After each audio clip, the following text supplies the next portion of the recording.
Bara 2003 Pirezidaantiin Ameerikaa Joorji W doonii waraanaa xiyyaara baaturra dhaabbatee waraqaa guddicha ergamni Galma Gaheera jedhu dura ijaajjee injifannoo labsee. Har'a garuu Iraaq dirree diinonni Ameerikaa itti taphatanii fi naannoo morkii taatee jirti. Akkasumas bara 2021 kaameraawwan addunyaa suuraa gadhiisaa fi salphisaa tokko tamsaasan helikopteroonni Ameerikaa erga waggoota 20 guutuu dhamaanii fi baasii doolaara tiriliyoona lama dhangalaasanii booda buufata imbaasii Kaabul irraa baqatanii yeroo ba'an agarsiisan. Taalibaanis torban lama qofa keessatti guutummaatti gara aangootti deebite. Amma immoo bara 2026 kana waraanni Ameerikaa Iraaniin rukutee ture. Sababa lola kanaan sirni Iraan hin kufne yookiin harka kennatee ajaja Ameerikaa jala hin seenne. Waraanni gurguddaan afur biyya waraana cimaa fi teekinooloojiin badhaadhe kan seenaa dhala namaa keessatti argame beeknee qabduu jedhamtuun Ameerikaan gaggeeffame. Xumurri isaa garuu wal fakkaataa fi fashalaa kan ta'edha. Maaliif? Gaaffiin kun gaaffii miiraan ka'uu osoo hin taane inni gaaffii akadaamii dhugaa. Qorattoonni, jeeneraalonni fi dhaabbileen qorannoo gurguddoon waggoota kurnan hedduuf itti dhamaa turanii fi deebii barbaadaa turanidha. Ameerikaan maaliif humna guddicha addunyaa kanaa ijaarrattee lola injifachuu dadhabde? Gaaffii kanaaf deebii sirrii bal'inaan qorannee jirra. Addunyaan waraana qawweerraa ija buqqiftee Xiinxala marii magaalaa Islamaabaad keessa jiru irratti yeroo ija ishee naannessitu Pirezidaantiin Doolaara Tiraamp namichi waraana kanaan dinagdee fi teekinooloojii Ameerikaa dhiiksee amma kasaaraa isaa gara injifannoo siyaasaatti jijjiiruuf ardii seenaa moofaa tokko luqqifatee jira. Gaaffiinonni addunyaa raasaa jiru tokko Tiraamp seenaa Kooriyaa kaabaa waliin hojjete sana har'a Iraan irratti irra deebi'uu danda'a gaaffii jedhuuf yoo haga xumuraatti nu faana turtan dhugaa dippiloomaasii fi madaallii waraanaa kan seenaa wajjin wal simatee ni dhageessu. Qophii keenya laayik gochuun jalqabaan feerraa keenya yeroo maraatiin. Yooyaa ashama harka fuunee kabajamtoota dhaggeeffattoota keenya Oromiyaa 24 Newsdha. Kanneen chaanala YouTube keenyaa faaraa taatan subscribe gochuun maatii keenya ta'aa. Qophiin keenya namoota hedduu bira akka ga'uuf laayik share gochuun waliif qoruun dagatinaa. Xumura qophii keenyaatti turtii gaarii.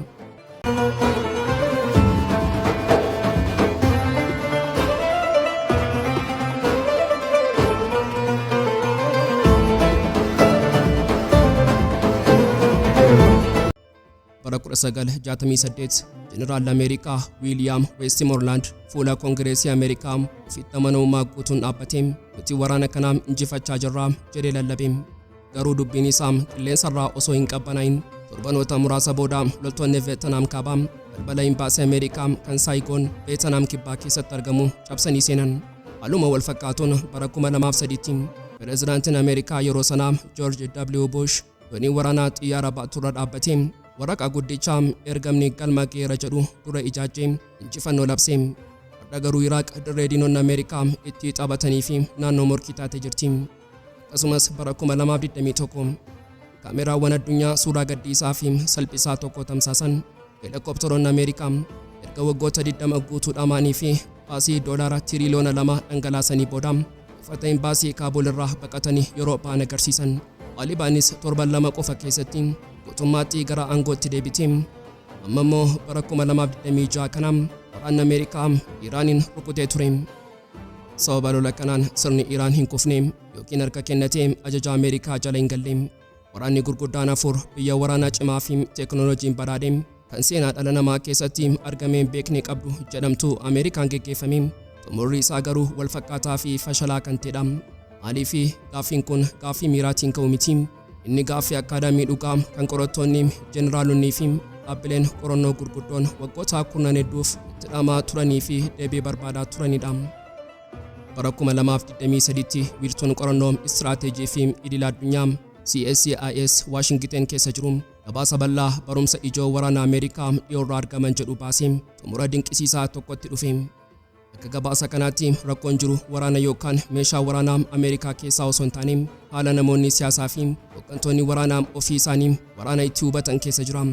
Inni hunda caalus akkamitti akka injifannoo boodaaf karoorfamu hubachuu dhabuu isaaniiti. Osoo Ameerikaan maaliif akka mo'amtu hin hubatin dura dhugaa tokko hubachuu qabna. Ameerikaan dirree lolaa idilee irratti mo'amtu. Ameerikaan lola kallattiin dhufe hundaa tilmaamaan ni mo'atti. Waraana Veetnaam keessatti wal'aansoo kallattii hundaan caalte turte. Sirna Taalibaanis bara 2001 torbanoota muraasa keessatti kuffiseetti.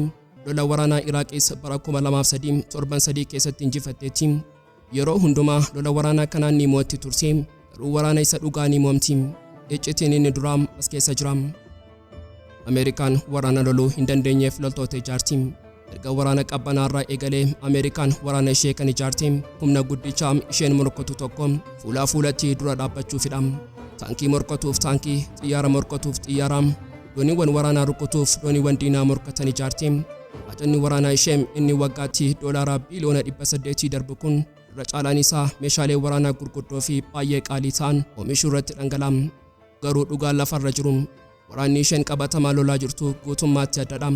Waraanni kun waraana diddaa fincilaa fi naannoo duumessaa keessatti kan geggeeffamudha. Iddoowwan kana keessatti waraanni idilee ifaan ifatti hin geggeeffamu. Qorataan Ameerikaa Dominic Tirnin kitaaba isaa karaa sirrii waraana itti moo'aman jedhu keessatti akkas jedha. Rakkoon bu'uuraa amalli waraanaa erga waraana addunyaa lammaffaa booda jijjiiramee jira. Ameerikaan garuu waraana kana wajjin of hin jijjiirre. Bara 1945 dura waraanni baay'een gidduu biyyoota waraana idilee qabanii ture. Sana booda garuu waraanni baay'een waraana siivilii, fincilaa fi gareewwan hidhattootaati. Ameerikaan garuu ammallee waraana ishee ijaaraa, qondaaltota ishee leenjisaa, tarsiimoo ishee kan bocaa jirtu waraana gosa jalqabaatiif. Sababni lammaffaan ammoo gadi fagoodha. Yeroon meeshaa waraanaa biyyi diimokiraasiin akka Ameerikaa hin qabnedha. Ameerikaan dameewwan baay'ee keessatti humna guddaa fi sodaachisaa qabdi. Garuu waraana yeroo dheeraa fudhatu keessatti dadhabina ajjeesaa qabdi. Obsi yaada uummata Ameerikaa murtaadha. Filannoon waggoota 4 hundumaan dhufa. Televezyiiniin galgala hundumaa saanduqa reeffaa loltoota isaanii fi madaa'oota agarsiisa. Yeroo lakkoofsi namoota du'anii dabalaa deemu dhiibbaan uummataa akka waraana keessaa ba'amu yookaan dhaabbatu gaafatu cimaa deema. Diinonni Ameerikaas kana sirriitti beeku. Veetnaamoonni kaabaa kan injifatan waan waraanaan caalaniif miti. Isaan waan Ameerikaan eeguu dandeessu caalaa yeroo dheeraaf obsuuf qophii waan turaniif. Jeneraal Veetnaam Vo Nguyen Giap iftoomina nama dhibuun akkas jedha. Nama meeqatu nurraa du'aa kan jedhu dhimma keenya miti. Wanti murteessaan nuti loltoota Ameerikaa galaafannu hagam uummata Ameerikaa dallansiisaa kan jedhudha. Taalibaanis sirnuma herrega kanaaf fayyadamti. Qorataan kolleejii waraanaa Ameerikaa tokko qorannoo bara 2023 maxxanfame keessatti akkas jedha. Yeroo fincilaan tokko diinni isaa guyyaatti waraana keessaa ba'u murtaa'aa ta'e akka qabu beeku wanti inni gochuu qabu qofti obsee eeguudha. Sababni sadaffaan inni caalaatti dhukkubsu Ameerikaan eenyuun akka waraantu sirriitti hubattu. Wiirtuun CSIS gabaasa isaa kan bara 2023 baase kana keessatti iftoomina lafee namaa waraanuun akkas jedha. Kufaatiin Ameerikaan Veetnaam fi Iraaq keessatti mudatte weerarri alagaa hamma fedhe cimaa yoo ta'ellee ofii isaatiin diddaa yookaan mormii gonkumaa hin dhaabbanne dhalcha. Sababni afuraffaan injifannoo waraanaa fi injifannoo siyaasaa wantoota guutummaatti adda ta'an lama. Kan ammoo barumsa Ameerikaan irra deddeebi'ame yoo dhufellee barachuu dadhabdedha. Qorataan Ameerikaa Donald Stoker kitaaba isaa Ameerikaan Maaliif waraana ishee mo'amti jedhu kan Yuunivarsiitii Kaambiriij irraa maxxanfame keessatti rakkoo jiru akkas jedha. Inni bu'uura wanta wallaalummaa Tarsiimoo jedhamudha. Hooggantoonni siyaasaa fi waraanaa akkamitti akka waraana keessa seenan hin hubatan. Kanaafuu karaa dogoggoraatiin waraana loluun Ameerikaan Veetnaam keessatti injifannoo ishee kan madaaltu lakkoofsa diinaa ajjeefameen malee hagam lafa akka to'attee fi onnee uummataa hagam akka boojiteen hin turre. Afgaanistaan keessatti ammoo Ameerikaan waggoota 20f doolaara tiriliyoona 2 dhangalaastee garuu maallaqa kana keessaa gartokkee baay'ee xiqqaa qofa ijaarsa dhaabbilee mootummaatii fi malaamaltummaa ittisuuf oolchite. Biyya Afgaanistaan doolaara biliyoona 100 lakkaa'amuun ijaarteetti. Garuu biyya loltoonni ishee onneedhaan ittisuuf qophii ta'anii ni ijaarre. Kanaafuu yeroo Ameerikaan ba'uuf jettu wanti hundinuu torban lama keessatti lafatti nam'e. Sababiin isaa waraanni isheen ijaartee ulaawwan humna hin qabne waan tureef. Garuu maaliif dogoggorri wal fakkaataan kun irra deddeebi'amee uumamaa? Iccitiin hunda caalaa nama dhibu as jira. Indastiriin waraanaa Ameerikaa waraana dafee injifachuu hin barbaadu. Kun yaada shiraa osoo hin taane inumaayyuu xumura qorannoo qorattoonni hedduun irra gaanidha. Ameerikaan baasii waraanaa irratti kan isheen baastu baasii biyyoota gurguddoo 10 walitti qabamanii jiran hundarra ni caala. Maallaqni guddaa fi raajiin kun hundi dhaabbilee meeshaa waraanaa oomishaniif deema. Dhaabbileen kunneen bu'aa isaanii kan argatan waraanaa itti ufaarraa malee injifannoo tattamaarraa miti. Jeneraalli Soorama Beem battaluma sana boordii kaampaanii meeshaa waraanaa keessa seenaa. Innis waliigalteen waraanaa akka itti ufu barbaada. Siyaasni inni kutaalee filannoo bakka warshaan xiyyaaraa itti argamu bakka bu'umoo waliigalteen ijaarsa xiyyaaraa akka itti ufu fedha. Dantaaleen walxaxoon kunneen waraanni akka hin dhaabbanneef dhiibbaa itti ufaa uumuun waraana dhaabuurraa waraana itti ufsiisuu filatu. Sababoonni kunniin hundi walitti qabamanii gara Iraan bara 2026tti nu fidu. Waraanni kun waraana kanaan duraarraa waan bu'uuraa tokkoon adda. Iraan Veetnaam miti yookaan Afgaanistaan yookaan ammoo Iraaq miti. Iraan biyya uummataa miliyoona 90 qabduu fi seenaa qaroominaa magaalaa waggoota 1000f tuulame qabdudha. Akkasumas uummata jaarraawwan hedduu keessatti weerartuun alagaa yeroo hunda dhufee deema. Uummanni garuu lafuma isaa irratti hafa jedhee baratedha. Ayyaan waraanaa ishee guutummaatti hin mo'amne. Harki ishee inni dheeraanis naannicha keessatti sosso'aa jira. Qorataan beekamaan barruu Los Angeles Review of Books irratti waraana kana dura akkas jechuun barreesse. Iraan diina hunda caalaa ulfaataa ta'uuf deemti. Iraaq irraa dachaa hedduun kan jabaattudha. Pentaagoon garuu ammallee dhugaa kana irraanfachuun of tuulummaa fi waliigaltee waraanaa duuba fiiga. Waraana sammuu hin injifatamne kana keessatti maallaqaa fi humna isaa dhangalaasaa jira. Iraan muuxannoo fi obsaa jaarraawwanii qabattee dadhabina Ameerikaa kana ofiif faayidaarraa oolchuuf yeroo eeggachaa turte. Addunyaan waraana qawweerraa ija buqiftee Xiinxala marii magaalaa Islamaabaad keessa jiru irratti yeroo ija ishee naannessitu saraa White House keessatti abjuu fi shira seenaa garagalchuutu dhaga'amaa jira. Pirezidaantiin Doolaara Tiraamp namichi waraana kanaan dinagdee fi teekinooloojii Ameerikaa dhiiksee amma kasaaraa isaa gara injifannoo siyaasaatti jijjiiruuf kaardii seenaa moofaa tokko luqqifatee jira. Gaaffiin onni addunyaa raasaa jiru tokko Tiraamp seenaa Kooriyaa kaabaa waliin hojjete sana har'a Iraan irratti irra deebi'uu danda'a laata kan jedhudha. Mee dhugaa dippiloomaasii fi madaallii waraanaa kanaa seenaa wajjin wal simsiisnee haa ilaallu. Jalqaba irratti dhimma Kooriyaa kaabaa isa Tiraamp ittiin of jajuu sanaa haa yaadannu. Bara 2017 yeroo Tiraamp aangootti dhufu Ameerikaa fi Kooriyaan kaabaa qarqara waraanaa niwukileeraarraa dhaabbatanii turan. Tiraamp dhaabbata mootummoota gamtoomanii keessa dhaabbate Kim Jong Uniin ijaaraa rookeettii jechuun arrabse ibiddaa fi dheekkamsaa addunyaan argee hin beekneen Kooriyaa kibbaa lafarraa akka qudhaadhate. Kim ammoo gama isaan waamii fi buufataalee Ameerikaa misaayilaan daaraa gochuuf doorsise. Addunyaan waraana addunyaa sadaffaa eegaa turte. Garuu akkuma tasaa wanti uumame Tiraamp namichi waraana labse sun bara 2018 keessa magaalaa Singaappooritti Kim Jong Un waliin harka wal qabatee ija keessaa wal ilaalee kolfuu eegale. Waraanni dhaadate sun gara daldala dippiloomaasiitti ce'e. Tiraamp ni gooftaa nagaatiin waraana dhaabsiseera jedhee uummata Ameerikaa gowwoomse. Dhugaan lafa jiru garuu Kooriyaan kaabaa niwukileera ishee tokkollee hin dhiisne. Tiraampees sirna Kim hin kuffisne. Lamaan isaaniiyyuu suuraa kaameraa fi yeroo bitachuu argatanii gargar ba'an. Har'a bara 2026 keessa Tiraamp filmii Singaappoor sana baa giddu galeessaa keessatti irra deebi'uuf yaalaa jira. Waraana dheekkamsa seenaa jedhame Iraan irratti baname kanaan Tiraamp dachee Faars irratti boombii roobse. Hooggantoota eegdota warraaqsaa ajjeesee Iraaniin gara bara dhagaatti deebisaa jechaa ture. Garuu Iraan Kooriyaa kaabaa caalaa onnee fi tarsiimoo waan qabduuf ulaa Hormuz cuftee buufataalee Ameerikaa barbadeessitee Tiraampiin dirqisiiftee minjaala marii Islaamaabaaditti akka deebi'u goote. Amma Tiraamp kasaaraa waraanaa kanaa uummata isaarraa dhoksuuf jecha Iraan wajjin waliigaltee seena qabeessa irra ga'uuf deemna jechuun lallabuu eegale. Garuu asirratti gaaffiin lafee cabsu tokko ni ka'e. Iraan Kooriyaa kaabaatii laata? Seenaan abbaa fagootti hojjetee dachee Faars irratti irra ni deebi'ama.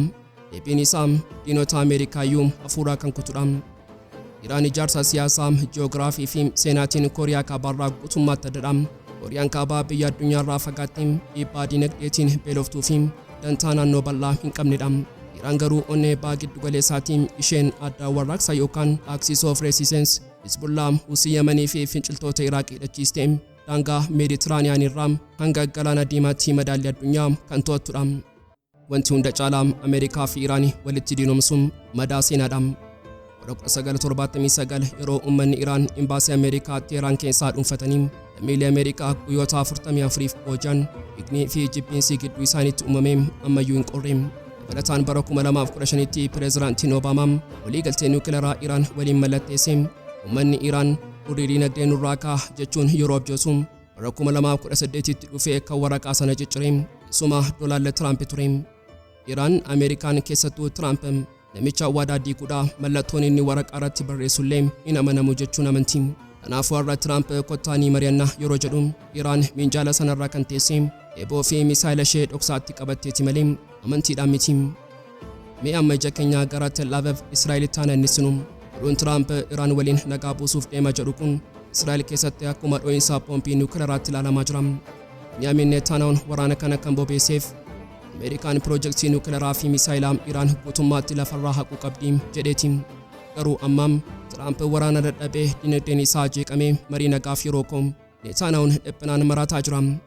Yoo Tiraamp akkuma Kooriyaa kaabaa sanaa Iraaniif eeyyama kennee sirna isaanii osoo hin diigin dhiisee Israa'el boruu ganama deebitee misaayila faarsotaatiin ni liqinfamti sodaa jedhutu Tel Aviv raasaa jira.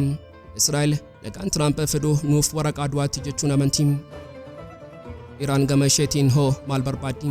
Hoogganaan haaraan Mujtaba Kaamenem xiinsammuu Tiraamp sirriitti qoratee jira. Tiraamp injifannoo miidiyaa barbaada. Iraan ammoo injifannoo dinagdee fi lafarraa barbaaddi.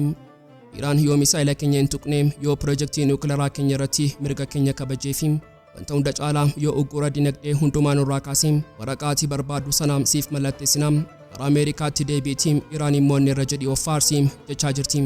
Kuni qoosaa dippiloomaasii isa dhumaati. Iraan misaayila ishee osoo hin dhabin dinagdee ishee bilisaa baafattee Tiraampiif ammoo injifannoo sobaa kennitee geggeessuuf karoorfattee jirti. Walumaa galatti Tiraamp moodeela Kooriyaa kaabaa fayyadamee giddu galeessaa qabbaneessaa jedhee abjootus dhugaan lafa jiru garuu waraanni giddu galeessaa madaallii addunyaa haaraa uumee jira. Ameerikaan teekinooloojiidhaan mo'amtee doonii ishee kasaartee Xiinxala marii irratti dirqisiifamtee jirti. Waraqaan Islamaabaaditti mallatteeffamuuf deemu waraqaa nagaa osoo hin taane waraqaa boqonnaa qofaadha. Tiraamp suuraa kee nagaa fide jedhus lafa jalaan garuu misaayilonni Iraan droononni Husii fi humni Hizbullaa caalaatti jabaatanii dhiibbaa warra dhiyaa gootummaatti giddu galeessaarraa buqqisuuf qophii isaanii isa xumuraa gochaa jiru. Addunyaan amma Tiraamp of tuulummaa isaa akka suuraatti uffatee akkamitti akka harka faarsotaatti gowwoomfamaa jiru ija ajaa'ibsiifannaan ilaalaa jirti. Waraanni waraqaan hin xumuramne inni guddaan fuuldura jira. Egaan kabajamtoota dhaggeeffattoota Oromiyaa 24 News qophii guyyaarraaf qabannee dhiyaanne asumarratti goolamaa kanneen chaanala YouTube keenya haaraa taatan subscribe gochuun maatii keenya ta'aa. Qophiin keenya namoota hedduu bira akka ga'uuf like share gochuun waliif qooduun dagatinaa. Akka xumuraatti waan nu faana turtaniif galatooma.